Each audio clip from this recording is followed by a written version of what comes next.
Poszukiwaniami złotego pociągu fascynował się swego czasu chyba każdy. Pewnie i ty marzyłeś o tym, żeby zostać wielkim odkrywcą tajemnicy Dolnego Śląska, ale żeby tworzyć firmę technologiczną, która robi takie georadary na kanwie tego marzenia, kto krakowskim naukowcom zabroni? W dodatku muszę wam powiedzieć, że choć pociągu nie odnaleźli, to zrobili coś znacznie ważniejszego dla polskiego deep techu. Poznajcie Widmo Spectral Technologies.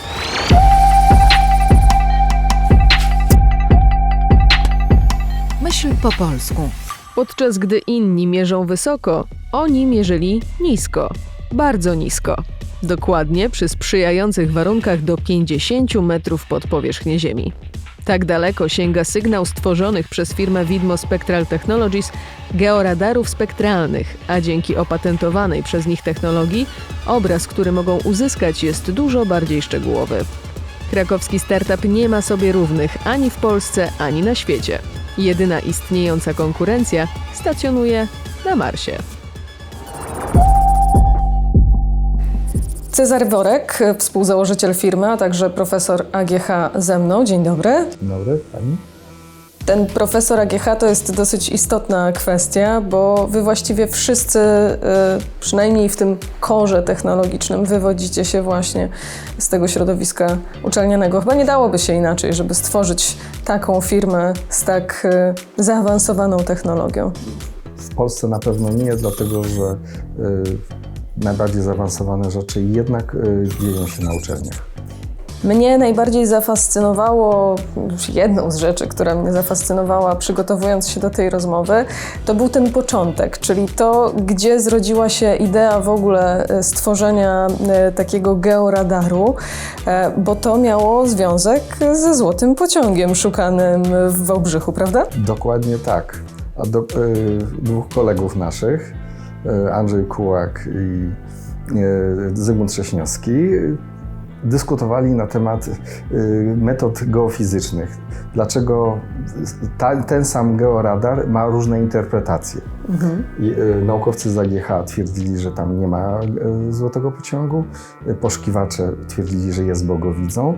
No i jak pani zauważyła, zastanawiali się, co można poprawić w takim obrazowaniu. No i ponieważ Andrzej Kułak jest jednocześnie radiotechnikiem powiedziałbym, od momentu, kiedy skończył liceum, przypomniał sobie, że istnieje możliwość zbudowania radarów tak zwanych FMCW, to znaczy z modulacją ciągłą, które są znane od ponad 100 lat, ale do tej pory w georadarach nie były zastosowane. To powiedzmy, wytłumaczmy może, na czym polega ta technologia i co wy ulepszyliście, bo bazujecie na tej technologii, ale jednak stworzyliście coś nowego. Najłatwiej to wytłumaczyć na przykładzie. Na przykładzie chyba nietoperza. Bo dokładnie podobną modulację dotyczącą akurat w dziedzinie akustyki, to znaczy nietoperz wysyła ultradźwięki, odbierając odbite fale, tworzy sobie obraz. Tylko że on moduluje to częstotliwością. Nie działa na zasadzie takiej, że wysyła impuls i patrzy, co jest odbite, tylko odbiera przesunięcie w częstotliwości poprzez falę odbitą, a więc robi tak zwaną operację mnożenia, mieszania i to jest właśnie tak jakby transformacja czasu na dziedzinę częstotliwości. Dzięki temu jesteśmy w stanie przede wszystkim mieć dużo lepszy obraz. Dlaczego? Bo mamy dużo większe czułości, co w naszym georadarze przekłada się na zasięgi. To znaczy głębiej jesteśmy w stanie spenetrować pod powierzchnię. Czyli reasumując historię z pociągiem, co dałaby wasza technologia, gdyby była znana i opatentowana wtedy? Można byłoby precyzyjniej zobaczyć te warstwy i określić ich, że tak powiem, morfologię, to znaczy z czego jest zbudowana. Tym się charakteryzujemy. Widzimy lepiej niż obecne georadary impulsowe. To znaczy, że dostrzeglibyście tam ten pociąg, czy nie? Właśnie, nie dostrzeglibyśmy i szybciej powiedzieli, że go nie ma. I nie byłoby być może wątpliwości. To może lepiej, że tej technologii tam nie było wtedy jeszcze. No, ale wtedy ktoś by zaoszczędził trochę pieniędzy. Okej, czyli stworzyliście na kanwie trochę tej historii ze Złotym Pociągiem, to taka anegdota, bo na pewno stworzenie takiej firmy wysokotechnologicznej nie bierze się tylko z takich anegdot, tylko z właśnie głębokiej naukowej wiedzy. To ile po drodze tych sukcesów, porażek i co było najtrudniejsze też w stworzeniu tego typu radaru? Zaraz sobie o nim powiemy dokładnie, jak on działa. Wbrew pozorom zaczęło się właśnie od stolika i dyskusji przy stoliku, i to w ratuszowej. Przy kawie, bo to nie wiem, czy Przy wiecie, kawie. ale jak już ustaliliśmy przed nagraniem, to ekspres do kawy stoi w centralnym miejscu kadru, bo jest najważniejszym elementem wyposażenia takiego technologicznego biura. I spaja cały zespół. Sprzyja dyskusji. Sprzyja dyskusji, ale właśnie potrzebna była dyskusja i głęboka wiedza. I to z różnych dziedzin. Tu połączyły się osoby umiejące policzyć, zmierzyć, osoby elektronicy, którzy potrafili to wszystko ubrać jeszcze w aparat i przetworzyć cyfrowo sygnały, a następnie osoby, które potrafią to filtrować metodami informatycznymi i później interpretować geofizycy. Wasz georadar to jest georadar spektralny, tak? Tak. Jak to działa i na jakiej głębokości jesteśmy w stanie zobaczyć i co? Dobrym porównaniem jest fotografia czarno-biała i kolorowa. Proszę zwrócić uwagę, że obecne georadary impulsowe to jest, można powiedzieć, że to jest fotografia czarno-biała. Nasz jest kolorowy. Dlaczego? Bo my jesteśmy w stanie zobaczyć widmo i każdy oddzielić. A co to widzimy daje? wszystko. Co to daje w efekcie? W efekcie daje, przykładowo, naukowe takie określenie to jest dyspersja, ale polega to na tym, że... Unikamy w naszych rozmowach naukowych pojęć. Dobrze, w takim razie tłumaczę na język uproszczony. Mianowicie różne materiały zachowują się różnie dla różnych częstotliwości. Przykładowo, my mamy czerwoną krew, tak? Gdy oświetlimy to światłem bardzo niebieskim, tylko niebieskim, to ta krew będzie czarna. Ale dlatego, że ona jest filtrem. Jeżeli my jesteśmy w stanie materiały rozdzielić za pomocą częstotliwości, to proszę zwrócić uwagę, dostajemy więcej informacji. A więc kolorowy obraz daje nam więcej informacji o otoczeniu. Czyli jeśli dobrze rozumiem, to te georadary, które wcześniej istniały, były w stanie pokazać, że mamy jakąś materię pod ziemią, a wasz georadar jest w stanie wskazać, co to jest za materia. Można zobaczyć, jaka jest granulacja danego materiału. Co tamte materiały nie są w stanie. Na przykład średnice kamieni, jak bardzo popękana jest skała i tak dalej. A czy taki laik jak ja, czy załóżmy ktoś z naszych widzów, zakładam, że część z was wie, o czym pan profesor mówi, ale jest pewnie też część, która nie wie, czy jakby zobaczyła takie dane z takiego georadaru, to by mogła cokolwiek na ich podstawie powiedzieć, czy do tego trzeba głębokiej analizy i wiedzy do tego, żeby w ogóle określić i ocenić te zdjęcia? My jesteśmy na etapie takim, że wymagamy jeszcze specjalistów. Niemniej jednak ostatnimi czasy mocno posunęliśmy się w algorytmach przetwarzania i dodajemy. Tak jak w Photoshopie dodaje się filtry do obróbki obrazów, my w tej chwili mamy już całą paletę takich filtrów i nasi geofizycy coraz więcej widzą. Czyli to jest taka trochę legenda dla tych, którzy może nie są ekspertami, specjalistami, żeby mogli na podstawie tej legendy już coś wyczytać? Dokładnie tak. Ale na razie jest to narzędzie dla specjalistów. Dążymy do tego, żeby to było już przetwarzało się automatycznie. Czy ta technologia jest w stanie też, mówiąc górnolotnie, uratować komuś życie, czyli na przykład wskazać nam miejsce, w którym jest większe nagromadzenie metanu, albo miejsce, w którym z dużym prawdopodobieństwem ta Ziemia może się osunąć i kogoś zabić albo zranić?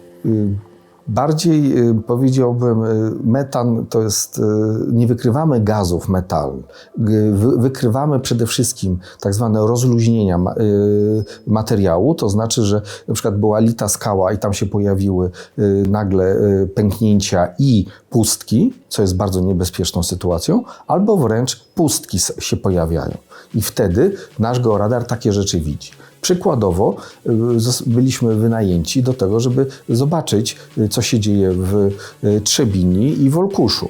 W momencie, kiedy były tam szkody górnicze, kiedy była dość niebezpieczna sytuacja, bo pojawiło się na przykład rów o głębokości 20 metrów koło domów, no to przyznamy sami, że to jest dość niebezpieczne.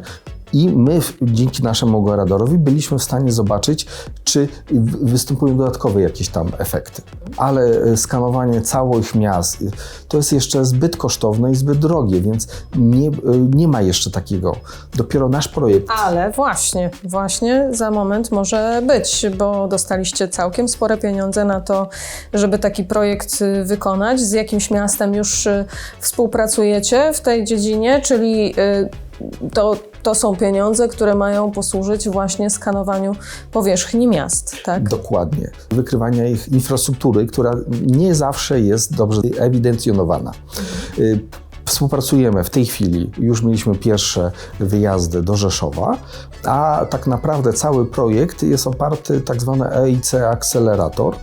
To jest taki projekt dość prestiżowy firm deep techowych europejskich. Wygraliśmy jako jedyni w Polsce. No i zadanie i idea przewodnia to jest tak zwany Widmo Cities. To znaczy, że podobnie do Google View mamy zobaczyć, co jest pod powierzchnią. Nie będziemy wtedy analizowali tych dziesiątków metrów, tylko 10-15 metrów, ale razem z infrastrukturą miejską, którą, jak wiemy, ostatnio była przebudowa Królowej Jadwigi, opóźnienie pół roku czy 9 miesięcy, tylko dlatego, że natrafili oczywiście na groby. I dzięki waszej technologii jesteśmy w stanie odkryć to wcześniej i zadziałać wcześniej? Można zadziałać wcześniej i zobaczyć, czy są tam rury, czy nie ma tam rur, czy są jakieś zaburzenia w strukturze gleby. Co jeszcze może być takim pozytywnym efektem tego typu skanowania? Sądzę, że wiedza na temat, co jest pod powierzchnią, daje inwestorom przede wszystkim dużą pewność co do tego, jak mają postępować. Proszę zwrócić uwagę, budowa autostrady idzie przez cały kraj. Wciągnie się wiele dziesiątków lub setek kilometrów i idzie przez tereny, które nigdy nie były zamieszkane. Oczywiście robi się ewidencje geofizyczne i tak dalej, ale brakuje uciąglenia, a nasz georadar na przykład spowoduje, że będzie wiadomo, jest uciąglenie, to znaczy, że pomiędzy odwiertami będzie dokładnie wiadomo, czy coś tam się jeszcze dzieje, czy są na przykład cieki wodne, czy są pustki, czy nagle kurzawy jakieś się nie pojawiły. Tą technologią zainteresowała się też firma japońska, Shimizu, zresztą zdobyliśmy u nich taki mały grant. Byliśmy jedną z 16 firm na świecie, która akurat zakwalifikowała się do ich badań. No i mamy zbadać też miasta japońskie i sprawdzić, na ile się ta nasza technologia nada. Nada do czego? Co takiego, jaką potrzebę? Shimizu to jest jedna z największych firm budowlanych japońskich. Oni mają bardzo trudny teren, który się zmienia w czasie. Więc w tym momencie nasz georadar ma wspomóc ich w podjęciu decyzji geologicznych, to znaczy jak posadowić dany budynek. A te budynki, które buduje Shimizu, to nie są nasze wieżowce, to są znacznie bardziej skomplikowane. Co więcej, ostatni budynek Shimizu, który był pokazywany w folderach, wytrzymywał 8,9 w skali Richtera. To znaczy, że mimo że miał tam blisko 40 pięter, wytrzymuje trzęsienia ziemi typu 8,9. Przepraszam bardzo, to jest dla mnie technologia kosmiczna już trochę. Wasza technologia też jest kosmiczna. Ja życzę, żeby rzeczywiście, wycieczka do Japonii, fajna sprawa, ale żeby jednak można było to bardziej skomercjalizować też za sprawą automatyzacji i odłączenia tego człowieka od maszyny. Wyszliśmy na zewnątrz, żeby pokazać wam to, o czym pan Cezary tak świetnie opowiadał w teorii, żebyście w praktyce mogli poczuć, o co w tym w ogóle chodzi, a opowie i pokaże to wszystko Krzysztof Ziętara, szef zespołu elektroników. No to może zanim zaczniemy dotykać, to proszę nam powiedzieć 2 słowa, czym się ci elektronicy zajmują? Więc elektronicy projektują elektronikę do georadarów, czyli to jest cały system nadawania sygnału radarowego, odbioru, tor odbiorczy, no i cały system cyfrowy, który jest odpowiedzialny za akwizycję sygnałów i przetwarzanie tych sygnałów A po polsku? georadarowych. No to już było w uproszczonej formie tak naprawdę. Okej. Jest No to dobra. generalnie elektronika, która jest sercem radaru i która generuje sygnał radarowy i odbiera echa spod powierzchni. Te echa rejestruje, przetwarza i zapisuje w takiej formie, żeby mogły być dalej przesłane do chmury, gdzie pracuje nasze oprogramowanie do analizy. Czyli tak jak mózg nietoperza sprawia, że nietoperz lata w ciemności, tak tutaj ta elektronika sprawia, że jesteśmy w stanie zobaczyć, co jest pod tą powierzchnią i później to przeanalizować. Tak, dokładnie tak. Jest jeszcze antena, która jest odpowiedzialna tak naprawdę, nadaje sygnał i odbiera. Bez anteny też radar by nie działał. No to proszę nam opowiedzieć trochę o tym, co tutaj widzimy, bo ja widzę... nawet trudno mi to jakoś opisać. To jest nasz radar dwuantenowy, zamontowany na platformie gąsienicowej. Tutaj na środku mamy skrzynię, w której jest zamontowana właśnie elektronika razem z systemem zasilania. Po lewej Czyli to jest to serce. Tak, w środku jest jeszcze jedna kaseta, taka metalowa, w której są właśnie wszystkie płytki drukowane. I tam są tak naprawdę dwie szuflady z elektroniką. Część radiowa, nadawczo-odbiorcza i część cyfrowa, odpowiedzialna za generację sygnału georadarowego i przetwarzanie ech spod powierzchni, odebranych ech spod powierzchni. Ta wysyła i fala penetruje w głąb podpowierzchni, odbija się od różnych nieciągłości, warstw geologicznych, różnych obiektów pod powierzchnią, bo to one tak naprawdę generują odbicia i wracając do góry trafia do anteny odbiorczej i stąd kablami te sygnały z dwóch polaryzacji są właśnie podawane do elektroniki, do kasety radiowej, gdzie są odpowiednio wzmacniane, przetwarzane i potem cyfryzowane i w formie cyfrowej już zapisywane, jeszcze przetwarzane i zapisywane, tak żeby można było je przesłać do chmury. Jak dużo takich danych jest w stanie zgromadzić taki radar podczas jednego skanowania? No to są gigabajty tak naprawdę. Gdybyśmy nie uśredniali, no to mielibyśmy około 200 megabajtów na sekundę, a uśredniamy to jest około 1 megabajta na sekundę. Ale i tak, jeżeli pomiar trwa cały dzień, no to są gigabajty danych. No właśnie, na jaką powierzchnię to się przekłada? Jak dużo terenu jesteście w stanie za jednym zamachem, że tak powiem, zeskanować? Najdłuższe pomiary, jakie robiliśmy, to było w granicach kilkunastu kilometrów dziennie. Szybkie to jest? No, mogę zaprezentować. Generalnie porusza się z prędkością idącego człowieka. Generalnie operator musi to prowadzić, więc raczej nie chce za tym biec, tylko po prostu chce iść w miarę komfortowo. Można regulować prędkość, ale tak naprawdę no, to nie są duże prędkości. A prędkość ma wpływ na to, jak wiele danych jest w stanie zebrać taki georadar? To znaczy, im szybciej pójdziemy, tym na przykład obraz będzie mniej dokładny. Tak jest, rzeczywiście i dlatego jeżeli poruszamy się szybciej, to musimy zmniejszać uśrednianie, ale w zakresie prędkości, które ten wózek umożliwia, to w zasadzie to nie ma znaczenia.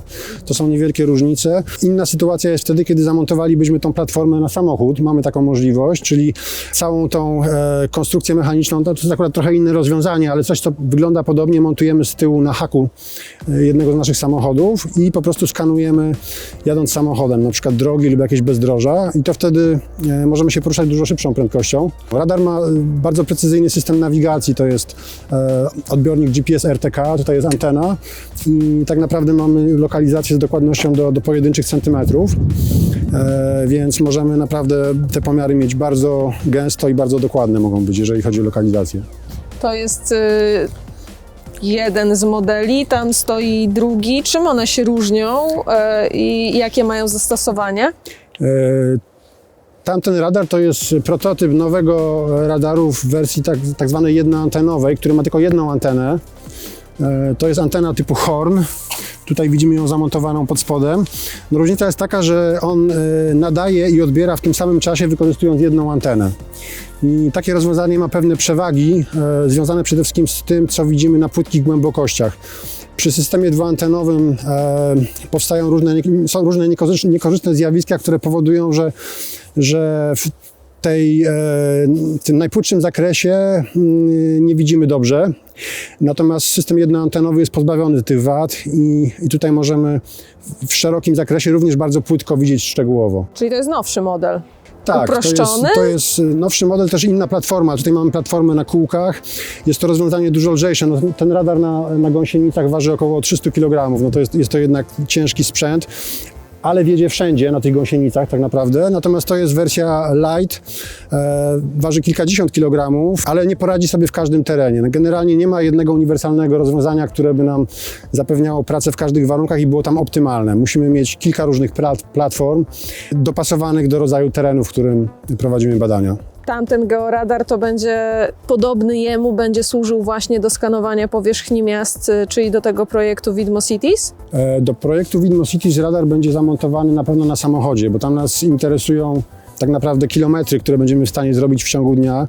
No, kilka kilometrów dziennie to by było zdecydowanie za mało. My tam potrzebujemy dziesiątki, pewnie i setki kilometrów dziennie, więc radar będzie zamontowany na samochodzie i będzie miał przynajmniej 3 anteny, tak żebyśmy byli w stanie zbierać kilka linii pomiarowych za jednym razem i też mieć jakby mierzone różnice fazowe między tymi liniami, co jest bardzo ważne do tworzenia obrazów 3D na etapie analizy i przetwarzania. Panie Krzysztofie, na koniec tak po ludzku. To fajna praca? Bardzo fajna. Jest dużo wyzwań tak naprawdę. Więcej radości, czy więcej frustracji? Bo powiedzieliśmy też przed nagraniem, że w sumie na 99% porażek 1% to sukces. Warto dla tego 1% się starać? Tak, oczywiście. To jest praca R&D, gdzie eksplorujemy niepoznane wcześniej terytoria. Nie było takich radarów wcześniej, więc tak naprawdę wiele razy mieliśmy takie momenty, że musieliśmy się zatrzymać, zastanowić, coś nie wychodziło, coś nie działało tak, jak chcieliśmy.